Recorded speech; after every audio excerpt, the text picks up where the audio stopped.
ꯉꯁꯤ ꯑꯩꯈꯣꯏꯅ ꯆꯠꯊꯒꯗꯧꯔꯤꯁꯤ ꯁꯨꯔꯥ ꯒꯥꯐꯤꯔ ꯃꯨꯑꯃꯤꯟꯁꯨ ꯍꯥꯏꯕ ꯁꯨꯔꯥꯗꯣ ꯁꯨꯔꯥ ꯅꯝꯕꯔ 40 آية نمبر 60 دقي أعوذ بالله من الشيطان الرجيم بسم الله الرحمن الرحيم رب اشرح لي صدري ويسر لي أمري واحلل عقدة من لساني يفقهوا قولي رب زدني علما سبحانك لا علم لنا إلا ما علمتنا إنك أنت العليم الحكيم نخوي ربنا هاي كوزرق أيوندا هيدي الله دا أين باوكم بيغني نخويدا تسينمك أيغي إبادة پونتوك چوتوك پسندو مدو تونينگ دا بسندو سويدنا مكچنگني جهنم دا تون ثنا سيغا ياسيرا خن ثبدا فانگيسي كوزر أيدي دعا ترو أهبنيبا أيوندا دعا ترو أين باوكم غنيب سيدا مرقتا كرام فلا ياودريكو لان دايرك هايد أيوندا كورو أوبا أين باوكم بيغنيبا أدو مخادا هايسي أيغي إبادة پونتوك چوتوك پسندو جهنم دا سويدنا تون ثنا چنگنيب أدو إبادة نترسي كوبا دواسي دواسي چو إبادة نترسي شي دواسي رم مرقتا يانجين بدوني دينجر ويدوريس پونتوك چوتوك پسو تادوري مرقتا مانا थल उरदी कना गुम्मा नूरमा मरता हफ्सिल उरदी पीरमा अल्लाह दे डायरेक्ट को बदा डायरेक्ट अल्लाह ने बोकुम बिगना अल्लाह ननी सेंबी खेबदु अहिंग बु नखोय गे दमक मदुदा नखोयना पोथा जनबा अदुगा नुंगथिल बु ताइबंग बु उहनबिनबा तसेनम अल्लाह दि थौजान पिक थनबनी मियोय बेदा तौगु सुंगमी अयामबना तौबिमल खंगदबनी सिबुम मसे अल्लाह सेमे मे अदुगा सिगे तौबिमल सि खंगदे मी अयामबना मरकता यानजिली नत्रगा अल्लाह दा डायरेक्ट कौदे अदरे पोंगथोक चाउथोए मदुनी अल्लाह हाइबदु नखोयगे रबतु पोट पुमनमक पु सेंबीबदु लैतबनी लाई अमता मानतना अदुना नखोयबु करमना वखल लानना पुहल्लिबनो मानतना लापद मतिक चामा पुसि कनाम भो लैते बदुगा नखोयना दुआ तौबदना मयाम यानजिनरिसी से आइना हल्लिबु तफसिरनिको नहर पोंथोक चाउथो इसे करिगिनोबा मानतना लापद मतिक चाबा लाइदि मपुदि अम फो लैते अदुगा नखोयना पोंथोक चाउथो इसे करिगिनो नखोयना अतोप यानजिलि से करिगिनो ममोन खक्ता हाइगदब कौजुगा डायरेक्ट कौगदब माना सेमे बा हिंग नुंथिल लोइना सि तौबिमल खंगदे वखल लाना पोल्लि से करिगिनोबा नखोय याम वखल लाना पुदरने खोयसो अल्लाह दा डायरेक्ट दुआ तौना देबा मे मयाम लाना लाना तौनय असुमना नखोय मांगदसु वखल लाना पुहनखि अल्लाह गे आया सिंबु याखिदब सिंगदु एखोय गे मांगदे एखोय कोम सिना तब हानै ममांग गे कोम बनी इस्राइल गे कोम हायरो अहले किताब के अतै अहले किताब मुस्लिम न तब अतै तोप अहले किताब सिंगे कोम सिंगदसु लारिक तु फंग मतुंग द मखोयना वखन सि लान लान चटना किया अल्लाह ननि सेंबि खिबद नखोय गे दमक पृथ्वी बु खुंदा फमम ओइना अमसुंग आसमान बु चंदुआ ओइना अमसुंग सेंबि खिबदु नखोयगी सवोंग सदा अदुगा फजहन बि खिबदु नखोयगी सवोंग सदा अदुगा चिंजा हुनबि खिबदु नखोयदा अफब पोसिंगदगी मदुनी अल्लाह हाइबदु नखोयगी रबतु अदुना याइफबगी मसकनी अल्लाह दि ताइबंग पुमनमकी रबतु अदुना मंगोंद खक्ता हाइजौनी जो मा खक्ता लाटलु हाइ अतोप कनागुम मतिक मगुन वांग थागत पे यारी बराबर से आया सिंह को खंगा मरकता दुआदा ममदा मई ममान हाई कर दिल लोए माना मासी माई वा लौद मिकरान अल्लाह ना हाइदु त लौद मे मादी अदुम हिंदुना त लैबदुनी लैतबनी लाय अम तमानतना अदुना कौजौ माबु मंगोंद थमोय सेंगना धर्मदा थागत लेबा पुमनमक अल्लाह बुनी ताइमंग पुमनमक की रब दुआगा मरी लैनबा आया ने चथर इस याम मरु ओइबा दुआ से अचौब इबादत नंबर इबादत हरसी दुआ से ममई दसरा अल्हम्दुलिल्लाह रब्बिल आलमीन हरसी थागत एबा पुन अल्लाह बुनी सिगसिनी दुआ हरसी सिगी थागत पसिने मै खोइन अतोपदा तौरिसी महिमा अदुगी मिदुदी मान हाई खरती लोइरे चाविदा ममाइना मरोल अमन नूर मरोल अम फजरीवा अदरै मागे ड्रेस सुन्नत की तरीका लोइरे वांगखरे चाउखरे थागत नद्रो अदुई पोतु हेंजिन बदु तौरोइदन थागत लेबा पुन अल्लाह बुनी सिनी दुआ हरसी थागतपसे हदीस लेत्रो हदीस हम लेबने क्वाइदै फबा दुआ अल्हम्दुलिल्लाह सिने हदीस लेबने तो बीमल खंगबा अल्लाह की मतिक मगुन उठपा अखोई दिसे अखोई मसेन दो उनद लेरि मे कनागुमा मतिक मगुन चाउबा मी अवांगबा अमा लाएं खालो नॉलेज याम वांगबा अल्हम्दुलिल्लाह हागिदमे माशाअल्लाह हागिदमे अदरसु अल्लाह बु थागतकदमे अखोई मी दो थागला मान हाइबदु इनगदै कोई तान तानरिमी लाई सेमदोकदगी हायो ओ मोहम्मद तसेंगनमक अइंगोंदा थिंगले नखोइना अल्लाह बु थमलगा कौजरिबा सिंगदु लाटपा अइंगोंदा तसेंग तसेंगलबा खुदम सिंग लाक्लबा मतुंगदा अइगी रप्तगी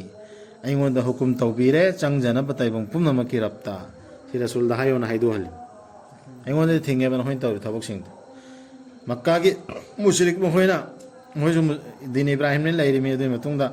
अइखोइना अल्लाह मोइजु अल्लाह ने हाइरिमे आसमान पृथ्वी जमीन सेम नुंग तालि लोइना अल्लाह तनानि ला इलाहा कलिमा सोल अदुइदुगा करिनो मोइना हाइरमिसे मरक्ता वसीला दुने नत्र यालमिसे अइखोइना अल्लाह मना कन खन्नबा सिगे अइखोइगी मूर्ति सिंगसिना अइखोइगी अमीर सिंगसिना पीर सिंगसिना अल्लाह दा अइखोइबु खन्नबा मोइना अल्लाह मनाक्ता अइखोइदा मक हाइजनबा अदुने तौरमिसे अदुइ पोतु अल्लाह ना थिंगे अना हाइदु ओना हाइलि रसूलदा अइंगोंदा दे अदुइ पोतु थिंगे अल्लाह ना दलील थारे माननी हाइदि अल्लाह ननी नखोइबु सेंबि खिबदु उफुलदगी अदुगी तुंगदा फंबी मरिक अमदगी अदुगी तुंगदा नप्तुना यानबा अनंगबा मरिक अमदगी अदुदगी अल्लाह ना पुथोक पिरकपनी नखोइबु नवा अमा ओइना अदुदगी योखत पिबनी नखोइबु यौजरकनबा नखोइगी नपुंग नरई फाबा हाइबदु अदुदगी ओइजरकनबा अहल ओइबा हाइबदु अदुगा यावी नखोइगे मनुंगदगी सिहनबिबसु मदुगी मांगदा हाइदा अहन ओइद्रिङैदा पुमनमक्तु नखोइना यौजरकनबा कक्खिबा मतम अमा अमदी मसिदा नखोइना खन्थजरकनबा सिगी साइंस की आया दिदना सि कमेना मी मामाई मनुंगदा कमाई सेमि हाइबदु साइंस का मरि लेनेबा यानि सिक्सि खन्थरकननेबा अल्लाह नसि सियंग ता इसि आया सि खन्थरकनने नैमा मपु अल्लाह अखोइना लालिबा अल्लाह सि माना निसी लोइना सि खुसिन थौरांग तौरिबा सेमेबा पुसि ममाई मनुंगदा अंगांग सेमेबा हल्लो हल्लइबा पाखंग फाहल्लगा सि हल्लिबा अमा मसि पुमसि अल्लाह ना लोइन चलाइरिमि हाइबसि खन्थरकनबगी मा खक्ता कौजनबगी मा खक्ता लाटनबगी सिगिनेबसि माननी हाइबदि अल्लाह ननी हिंहल्लिबदु अमसुंग सिहल्लिबदु नखोइबु अल्लाह ना नोंदमबिबदा वफम अमा ओइहनबिनबा अल्लाह ना मदुदा वयुता हाइबनी अदुगा मदु हेक्ता ओइबनी सिलोइन अल्लाह हुकुम दैना अदुना मा खक्ता लाटकदा मा खक्ता ना हाइब इनगदा नंगना उदबरा मरयतप सिंगदो अल्लाह गी आयात सिंगदा कयादा थैदोक हनख्रबा मखोइबु अचुम्बदगी अल्लाह गी आयात सिंगदा मरयतपसि अखोइदसि अल्लाह ने आयात सि खंगल लइमि अखोइ कमाई कमी एली मदु इसा इसा ना खन थगदमी नत्रगा अखोइगी लीडर सिंगना कमाई कमेन येतपनो काना काना येतप लई अखंग बमिना तो एलका दौरसिसि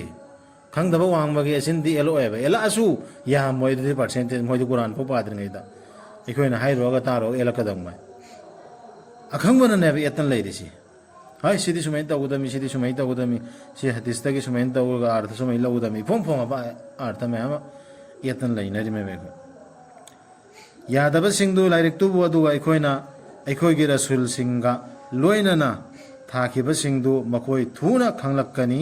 मखोइगी अरानबदु थुना खंगलक्कने होजके मरयेलिबा यादब सिंह मखोइगे मंगक सिंगदा योदहौ कोलहौ सिंग अमसुंग योदली सिंग थुजिंदुना मखोइबु चिंगसिल्लक्पा मतमदा अदुइ मतमदो खंगलक्कने मखोइ असौबा इसिंगदा अदुगी तुंगदा मैनुंगदा मखोइबु मै थागलक्कदबा अदुगी तुंगदा मखोइदा हाइगनी कदाइदा लैख्रे नखोइना लाइनी हाइना हसि ब्रिगेड मनुंगदनी लाइनी हाइना लाटखिबा सिंगदो कराइनोबा नखोइना लीडर नि अंगकपनी अचौबनी अखोइ पिरनी मखोइना हाइना दौरमी मखोइना अखोइगी हाइना बिगी दौरमी अखोइ थाव अंगहनबि दौरमी मखोइना वसिला तौबि दौरमेन नखोइना नबीनी पैगंबरनी वलीनेना तौरमबु सिंगदो कदाइनोना हंगानी नखोइना हाइबि इलम्बा लीडर सिंगदो कदाइनो अल्लाहबु थमलगा मखोइना हाइरक्कनी मखोइ चटख्रे अखोइदगी नत्ते ꯑꯩꯈꯣꯏ ꯀꯧꯖꯈꯤꯗꯦ ꯀꯔꯤꯒꯨꯝꯕ ꯄꯣꯠ ꯑꯃꯠꯇꯕꯨ ꯂꯥꯏꯅꯤ ꯍꯥꯏꯅ ꯃꯃꯥꯡꯗ ꯑꯁꯨꯝꯅ ꯂꯪꯐꯩꯅꯍꯜꯂꯤ ꯑꯜꯂꯥꯍꯅ ꯊꯥꯖꯗꯕꯁꯤꯡꯕꯨ ꯁꯤꯁꯨ ꯃꯈꯣꯏꯅ ꯈꯨꯝꯃꯛꯀꯗꯕꯁꯤ ꯀꯩꯅꯣ ꯑꯩꯈꯣꯏ ꯀꯧꯖꯈꯤꯗꯦꯕ ꯀꯔꯤꯒꯨꯝꯕ ꯄꯣꯠ ꯑꯃꯠꯇꯕꯨ ꯂꯥꯏꯅꯦꯅ ꯑꯩꯈꯣꯏꯅ ꯑꯜꯂꯥꯍꯅꯦ ꯀꯅꯥꯝꯕꯨ ꯈꯟꯅꯈꯤꯗꯦ ꯈꯟꯅꯕ꯭ꯔꯅꯦ ꯀꯧꯖꯔꯤꯕꯁꯤꯡꯗꯨꯅ ꯑꯜꯂꯥꯍꯅꯦ ꯈꯟꯗꯕꯃꯤ ꯀꯩꯁꯨ ꯀꯩꯅꯣ ꯃꯤꯅꯦ ꯈꯜꯂꯤꯃꯦ ꯃꯤꯅꯤ ꯅꯠꯇ꯭ꯔꯒ ꯁꯤ ꯃꯨꯔꯇꯤꯅꯤ ꯅꯠꯇ꯭ꯔꯒ ꯁꯤ ꯋꯥꯂꯤꯅꯤ ꯅꯠꯇ꯭ꯔꯒ ꯁꯤ ꯄꯩꯒꯝꯕꯔꯅꯤꯅ ꯈꯜꯂꯤꯃꯦ ꯑꯗꯨꯒꯤ ꯃꯇꯨꯡꯗ ꯑꯃꯨꯛꯀ ꯉꯛꯅ ꯑꯜꯂꯥ ꯃꯥꯅ ꯇꯧꯔꯤꯁꯤ ꯌꯦꯡꯉꯨ ꯃꯥꯗꯤ ꯄꯨꯔꯥ ꯄꯥꯏꯔ ꯆꯠꯂꯤ ꯑꯍꯤꯡꯗ ꯑꯗꯨ ꯅꯠꯇ꯭ꯔ ꯇꯧꯔꯤꯁꯤ ꯃꯤꯅꯗꯤ ꯈꯪꯅ ꯑꯜꯂꯥꯍꯅꯦꯁꯨ ꯊꯥꯖꯔꯤꯕ ꯏꯃꯥ ꯏꯃꯥ ꯃꯥꯅ ꯍꯥꯏꯈ꯭ꯔꯗꯤ ꯂꯣꯏꯔꯦ ꯌꯦꯡꯉꯨꯅꯦ ꯃꯥꯒꯤ ꯃꯥꯅ ꯇꯧꯔꯤ ꯂꯩꯕꯥꯛ ꯇꯥꯗꯦ ꯃꯃꯤꯠ ꯃꯅꯥꯎ ꯌꯦꯡꯉꯨꯅꯦ ꯅꯨꯔꯁꯦꯅ ꯑꯗꯨꯅꯦꯕ ꯁꯤꯅ ꯃꯥꯅ ꯍꯥꯏꯔꯤꯁꯤ ꯍꯧꯖꯤꯛꯀꯤ ꯈꯨꯝꯃꯛꯏ ꯄꯥꯎꯈꯨꯝꯁꯤ ꯑꯩꯈꯣꯏꯅ ꯃꯥꯗꯤ ꯂꯥꯏꯅꯦꯅ ꯈꯟꯈꯤꯗꯦꯕ ꯀꯧꯖꯈꯤꯗꯦ ꯃꯉꯣꯟꯗ ꯀꯧꯈꯤꯗꯦ ꯈꯨꯝꯃꯛꯀꯅꯦ ꯑꯗꯨ ꯑꯣꯏꯁꯨ ꯑꯥꯗ ꯌꯥꯔꯣꯏ ꯂꯪꯐꯩꯅꯍꯜꯂꯦꯕ ꯂꯪꯐꯩꯅꯍꯟꯈ꯭ꯔꯦ ꯐꯔꯤꯁꯇꯥꯁꯤꯡꯅ ꯍꯥꯏꯒꯅꯤ ꯃꯗꯨ ꯅꯈꯣꯏꯅ ꯍꯔꯥꯎ ꯃꯊꯣꯏ ꯀꯥꯈꯤꯕꯒꯤꯅꯤ ꯄ꯭ꯔꯤꯊꯤꯕꯤ ꯊꯛꯇ ꯑꯆꯨꯝꯕ ꯌꯥꯎꯗꯅ ꯑꯗꯨꯒ ꯅꯈꯣꯏꯅ ꯂꯝꯀꯦꯠ ꯂꯝꯍꯥꯏꯈꯤꯕꯒꯤꯅꯤ ꯐꯔꯤꯁꯇꯥꯁꯤꯡꯅ ꯈꯨꯝꯃꯛꯏꯃꯤꯁꯤ ꯃꯈꯣꯏꯅ ꯍꯔꯥꯎ ꯃꯊꯣꯏ ꯀꯥꯈꯤꯑꯕ ꯍꯧꯖꯤꯛꯀꯤ ꯒ꯭ꯔꯨꯞꯇꯨ ꯀꯥꯗ꯭ꯔꯣ ꯒ꯭ꯔꯨꯞ ꯑꯃꯤꯔꯒ ꯂꯣꯏꯅꯅ ꯂꯩꯔꯦ ꯑꯩꯈꯣꯏꯗꯤ ꯁꯤꯗ ꯂꯨꯆꯤꯡꯕ ꯍꯥꯏꯅ ꯍꯔꯥꯎ ꯃꯊꯣꯏ ꯀꯥꯗꯅ ꯃꯥꯏ ꯒ꯭ꯔꯨꯞ ꯂꯣꯏꯅ ꯍꯔꯥꯎꯅꯔꯤꯃꯦ ꯑꯇꯣꯞꯄ ꯑꯌꯥꯠꯇꯁꯨ ꯑꯇꯣꯞꯄ ꯑꯌꯥꯠꯇꯁꯨ ꯌꯥꯎꯔꯗꯨꯕꯣ ꯀꯔꯤꯑꯅ मागी ग्रुप तो हराउदन लेना पेन जदन लेना माई महजब ग्रुप तो हराउजद ले तबलिक जमात की माई महजब तो थमो सेंग ना इकोइनी जन्नतियन लई चखरे हराउदना बरेली कांगू से इकोइनी सेंग ना हराउदन लई नखरे स्या कांगू सु मतम जइदना इकोइनी ने हेंग हसन हुसैन कनगदौर सेना फूना दन लई खरे हराउन अनु करी हैरानी हौजिक चंगलो जहन्नम की थोंगसिंगदा मधुदा मतम चुप्प लेनाब कयादा फटखिद्रबनो लेफमदु ngakchau thekpasingi इखोइगिनी इस्लाम दे इखोइगिनी कुरान दे ना ngakchau thekतना पोंगथोक चौथोकतना हराउदन लेचरम बसंगदु चंगोन होजिलकदा कुरान सुपादबि पाइदबि मोइदि सोखनदन थमखरेब मी खरदि सोखनदन थमनखरेब अदुना अल्लाहदा अकीब फोंदोकदम अल्लाहदा हाइजगदम मीसिंगसिगिदमक्ता इसागिदमक्तासु अल्लाहगी लारिकसिदा आयातसिदा चंगनबगी थेंना मीसिंगदो हाइगदमि सिनि इस्लाम हाइसि अल्लाहन थारइबसि अखोइतगी नत्ते मी पुंबाइनि सिगिसि खंगहौदरदि बेरा चेनगदौरि सिगिसिनि इस्लाम हाइसि फॉलो तो होदरदि कैम कानारोय हेबदु मी खुजमक्ता हाइगदा अदुना खांगो ओ मुहम्मद सल्लल्लाहु अलैहि वसल्लम तसेनमक अल्लाहगी वदादि अचुंबनी खांगबा सबर तौरब खुमनौ हाइदेको सिदा एकोइदि खुमननबा लेंगी दाखनरिमि खांगबा सबर तौरो तसेनमक अल्लाहगी वदादि अचुंबनी अल्लाहना उहल्लबसु नंगोंदा नपुंसिगी मनुंगदा अल्लाहना मखोइदा वदा तौखिबदुगी खरा नत्रगा अल्लाहना नंगबु सिहल्लबसु मदुगी मांगदा अखोइदनी हाइदि अल्लाहदनी मखोइबु हलक्कदबदु होजि नंग नावंदा खुमनरइबा एनरइबा तौनरिबा मयामसे फिरका मयामसिना मजहब मयामसिना नंग हिंगिङैसिरा ईमान वाला नत्रगा रसूल डायरेक्ट मतमदर रसूल दा हाइरिमि हुजिकते अखोइदा हाइर नत्रसि ईमान वाला नत्रगा रसूल दा हिंगिङैदा हुजिकि हाइरिबा अजाब सिंगसि मखोइगी दसासि थेंगना हल्लसु नत्रगा नंग सिहनखरसु मखोइना हराउदर लैङैदा नंग सिखरसु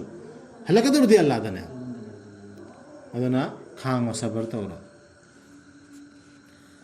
थाखिबनी अल्लाहना रसूल सिंग नंगी मांगदा मोहम्मद सल्लल्लाहु अलैहि वसल्लम मांगदनिको मखोइगी मनुंगदगी खरगिना अल्लाहना नंगोंदा वारी लिबिरे अमसुंग मखोइगी मनुंगदगी खरगिना अल्लाहना नंगोंदा वारी लिबिद्रे मतिक नत्ते रसूल अमत्तगी अंगकप खुदम अमा पुरक्पा अल्लाहगी अयाबा याउदना अल्लाहगी हुकुमदु लाक्लबा मतमददी वायेन बिगनी अचुंबगा लोइनना अदुगा मांगजगनी मतमदुददी मिनम सोरीबा सिंगदु अल्लाहना सिदा हाइरसि याम मरु ओइबा यानिसिको रसूल दा हाइदना अंगकप पुथोरो अंगकप नत्र तानरसि एलेगी दा मखोइना हेता हुजिकी बुजुर्गसि हुजिक कुरान अखोइदा थि थगदोरबा फरिस्तासिना रसूलसि नत्रगा अखोइगी मुफ्ती अचौबा अमीरसि पीरसि मासि अंगकप ओइगदमने अंगकप angak pa maga hata mana chak par si nur kian tharak pa mana waju tau par si guna ta par si uba adre mana kabar chang khabda salam ki paukhum kor pirak pa numidang ta ka samu du mai kabar si manam nung si dana wong ngan hata leram ba adum ba angak pa du utlo na ne ko tan ta na kare si rasul sallallahu alaihi wasallam da paigambar sing da na paigambar ne ha angak pu utlo ba sik Allah na hairiya ba kariyan hairi ikona wali libi re rasul sing ge hana mangi natte rasul amatagi angak pa khudam ama purak pa Allah gi aya ba yaudana Allah gi aya ba yaudana angak pa amta purak pa yaro ba rasul nasu yaro ya sigi angak pa sinatra ikon tanare si sigi angak pa sineba puthona bo honare si shaitan sidi science ka mari leina ba biro be buddhi ga mari leina ba mapung pharen thare ba ya ne ba quran si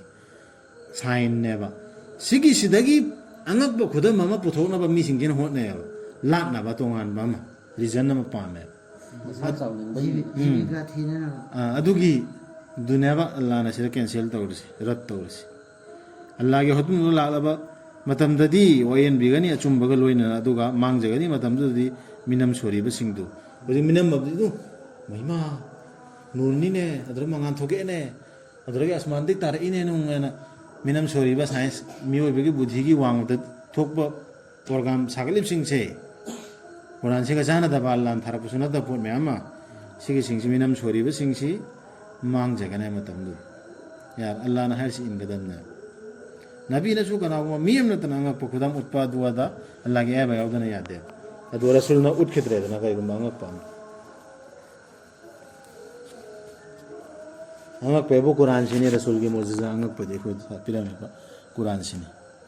Allah na ni sembi khibdu na khoi gi damak sajik cha ba yum sa sing na khoi gi manung dagi kharana na khoi na tuang jana ba amasung na khoi gi manung dagi kharana na khoi na cha jana ba makhoi gi sado si Allah na ne sem gi si angak pa natro khudam angak pa ne si su khudam angak pam ne sina ta ba to pa kari no ban hoin thin dor si sida dum khan thag da me sum basing cha na khoi gi lai bani ma khoi da ato pa kana ba sing aduga na khoi na phangjana ba ma khoi gi mathak ta tuang do na chatlaga na khoi gi thabak sing na tangai phadabani khanjabadu aduga na khoi gi mathak ta amasung hi singge mathak ta na khoi bu pubani mafam amadagi amada singak tro kina puri si khanthaba mi singi manwala gi angak panai si su khanthana bani hairi si gi aya si makha da hairi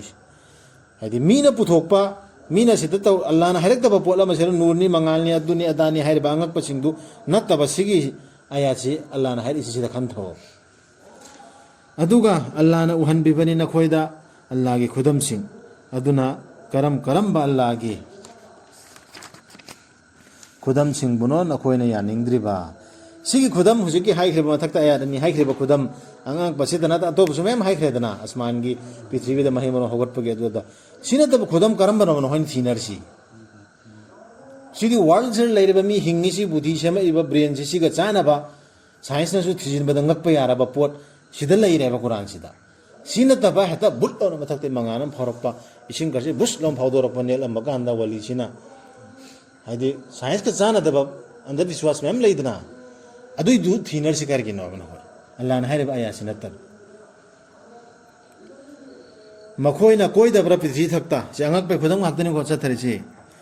makhoi na koi da bra prithvi thakta ma sung yeng da bra makhoi gi mamang da leiramba singdu gi kari pulo yoki bagi haibedu hujiki Allah na thare ba khudam angak pa singsi yada ba singdu kari pulo yoki haibedu yeng da bra ba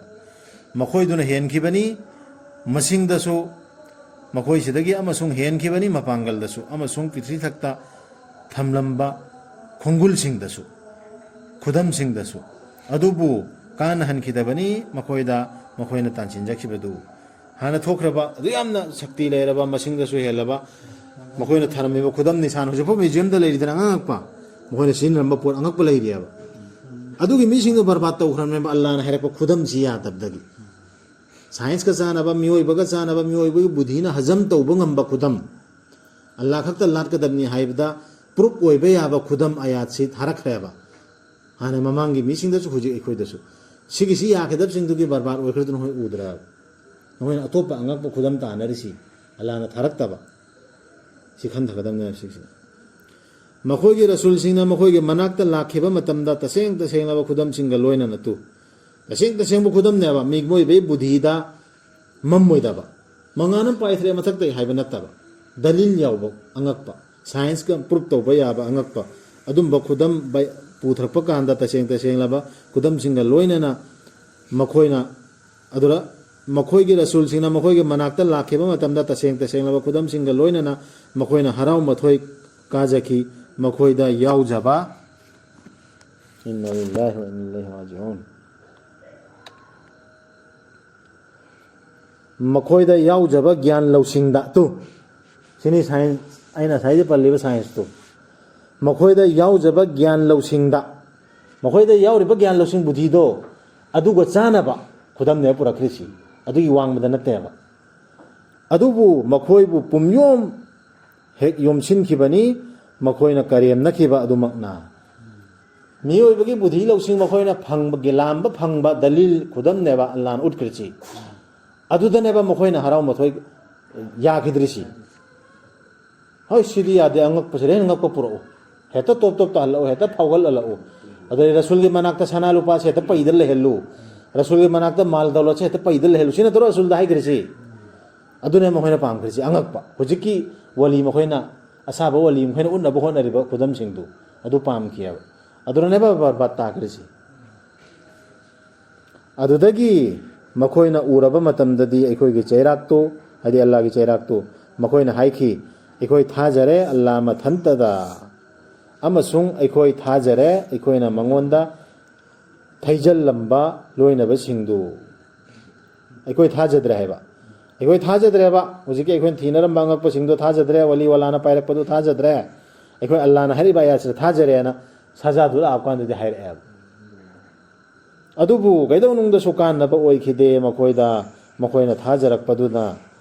ꯑꯩꯈꯣꯏꯒꯤ ꯆꯩꯔꯥꯛꯇꯨ ꯎꯔꯕ ꯃꯇꯝꯗ ꯑꯜꯂꯥꯍꯒꯤ ꯆꯩꯔꯥꯛꯇꯨ ꯎꯔꯕ ꯃꯇꯝꯗ ꯃꯈꯣꯏꯅ ꯊꯥꯖꯔꯛꯄꯗꯣ ꯐꯤꯔꯥꯎꯟꯅ ꯏꯁꯤꯡ ꯃꯅꯨꯡꯗ ꯑꯩ ꯊꯥꯖꯔꯦꯅ ꯍꯥꯏꯕꯗꯨ ꯀꯥꯟꯅꯈꯤꯗ꯭ꯔꯦꯗꯅ ꯁꯤꯔꯝꯗꯥꯏꯗ ꯃꯁꯤ ꯑꯜꯂꯥꯍꯒꯤ ꯈꯨꯗꯝ ꯃꯁꯤ ꯑꯜꯂꯥꯍꯒꯤ ꯑꯗꯨꯝ ꯆꯠꯊꯔꯛꯄ ꯅꯤꯌꯝꯅꯤ ꯃꯥꯒꯤ ꯃꯅꯥꯏꯁꯤꯡꯗ ꯃꯥꯡꯖꯕ ꯑꯣꯏꯈꯤ ꯃꯇꯝꯗꯨꯗꯗꯤ ꯊꯥꯖꯗꯕꯁꯤꯡꯗꯨ ꯁꯤꯒꯤ ꯁꯤꯁꯇꯦꯝꯁꯦ ꯃꯊꯛꯇ ꯉꯁꯥꯏꯗꯩ ꯄꯜꯂꯛꯏꯕ ꯁꯤꯁꯇꯦꯝ ꯅꯤꯌꯣꯝ ꯀꯥꯅꯨꯟꯁꯦ ꯑꯜꯂꯥꯍꯒꯤ ꯍꯥꯟꯅꯗꯩ ꯆꯠꯅꯔꯛꯄ ꯁꯤꯁꯇꯦꯝꯅꯦꯕ ꯁꯤ ꯍꯣꯡꯕ ꯌꯥꯗꯦꯕ ꯑꯗꯨꯗꯒꯤ ꯑꯃꯅ ꯁꯤꯗ ꯑꯩꯅ ꯀꯩꯅꯣꯝ ꯍꯥꯏꯅꯤꯡꯕ ꯑꯃ ꯂꯩ ꯍꯧꯖꯤꯛꯀꯤ ꯁꯥꯏꯟꯁꯀ ꯆꯥꯅꯕ ꯒ꯭ꯌꯥꯟꯒꯤ ꯃꯈꯣꯏꯒꯤ ꯒ꯭ꯌꯥꯟꯅ ꯂꯥꯝꯕ ꯐꯪꯕ ꯈꯨꯗꯝꯅꯤ ꯑꯜꯂꯥꯍꯅ ꯄꯤꯔꯛꯈ꯭ꯔꯤꯁꯤ ꯑꯩꯈꯣꯏꯗꯁꯨ ꯄꯤꯔꯛꯏꯕ ꯑꯌꯥꯠꯁꯤ ꯑꯩꯈꯣꯏꯒꯤ ꯕꯨꯙꯤ ꯑꯜꯂꯥꯍꯅ ꯄꯥꯜꯂꯛꯏꯁꯦ ꯁꯤꯅ ꯂꯥꯝꯕ ꯐꯪꯕ ꯗꯂꯤꯜ ꯑꯣꯏꯒꯗꯕꯅꯦꯕ ꯁꯤ ꯅꯠꯇꯕ ꯑꯗꯨꯗ ꯄꯥꯏꯔꯛꯑꯦ ꯑꯗꯨꯗ ꯐꯥꯎꯒꯠꯂꯛꯑꯦ ꯃꯨꯁꯜꯂꯥ ꯄꯥꯏꯈ꯭ꯔꯦ ꯕꯨꯖꯨꯔꯨꯛꯇꯨ ꯄꯥꯏꯔꯝꯃꯦ ꯁꯨꯃꯥꯏꯅ ꯇꯧꯔꯛꯑꯦ ꯃꯥꯅ ꯆꯥꯕꯗ ꯁꯨꯃꯥꯏꯅ ꯅꯨꯔ ꯄꯛꯑꯦ ꯑꯁꯃꯥꯟꯗꯒꯤ ꯀꯨꯝꯊꯔꯛꯑꯦ ꯋꯖꯨ ꯇꯣꯛꯄꯥꯟꯗ ꯀꯦꯜꯂꯛꯑꯦ ꯒꯨꯅꯥ ꯁꯤꯗꯤ ꯃꯤꯑꯣꯏꯕꯒꯤ ꯒ꯭ꯌꯥꯟꯒ ꯆꯥꯅꯔꯤꯕ꯭ꯔꯥꯅꯦ ꯁꯤꯒꯤꯁꯤ ꯄꯥꯝꯕ ꯀꯥꯡꯕꯨꯗꯨꯅꯦꯕ ꯑꯖꯥꯕ ꯊꯥꯈ꯭ꯔꯤꯁꯤ